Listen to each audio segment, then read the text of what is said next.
This multi-step equation includes a distributive property in addition to having variables on both sides of the equation. Let's use the mat to set this up. 2x plus 1 is nothing but 1x, 2x plus 1. In this case, you see two groups of 2x plus 1. The 2 on the outside implies it's two groups of 2x plus 1. Let's set up another 2x plus 1. This becomes the value of the distributive property, and as you can see, now the left side becomes 4x plus 2. The right side is 3x plus 8. There is no change in the right side of the equation. The left side of the equation, we applied the distributive property to get 4x plus 2.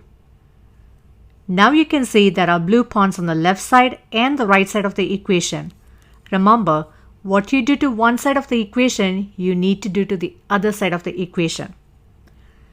I can remove 3x on both sides of the equation, which means I'm going to remove these 3 pawns on the right side and the 3 pawns on the left side. Removing the 3x is nothing but subtracting 3x on both sides.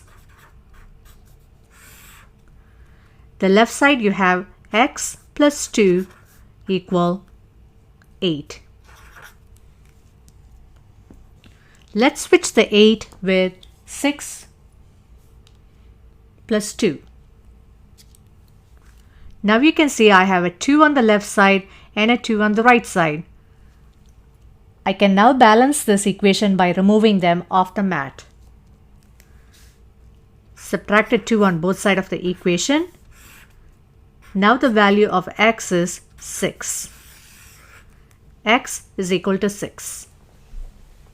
This multi-step equation has a negative variable on the left side and negative variable on the right side.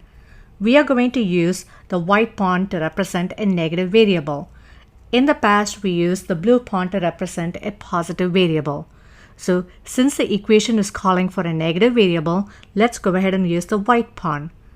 To begin with, on the left side, we have negative 3x plus 1, negative 1x, negative 2x, negative 3x plus 1.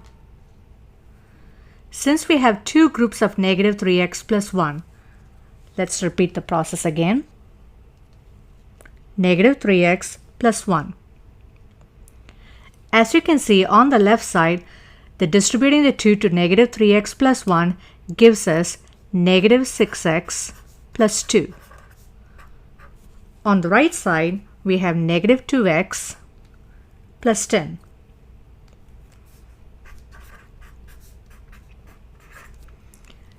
In the past, we removed the variables off the mat. In this case, we are going to use the property of zero pair. The zero pair states that a positive number and its negative equivalent combined gives us 0. Negative 5 plus 5 is a 0. The same applies for a variable. Negative x plus x is equal to a 0. So let's use the property of the zero pair to solve this equation. I am going to bring in two positives without changing the value of the equation. Let's do the same again. I am going to add in a positive x. So what we technically did is we brought in a 2x. So we added 2x to both sides of the equation.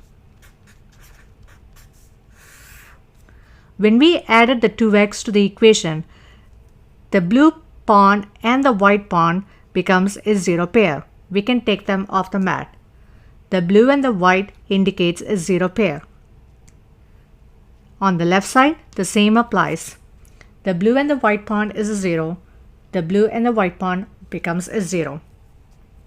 So we are left with the left side to be as negative 4x plus 2 equals 10. Let me swap the 10 with an 8 plus 2. Now I can see I have a 2 on the left side and a 2 on the right side. I am going to remove them to balance out this equation. So let's remove the 2. Let's remove this. I am subtracting a 2 on both sides of the equation. The left side now becomes negative 4x is equal to 8. I need to divide the 8 among the 4 white pawns. So dividing the 8 among the 4 is nothing but dividing it by 4 on both sides. So you are left with negative x is equal to 2.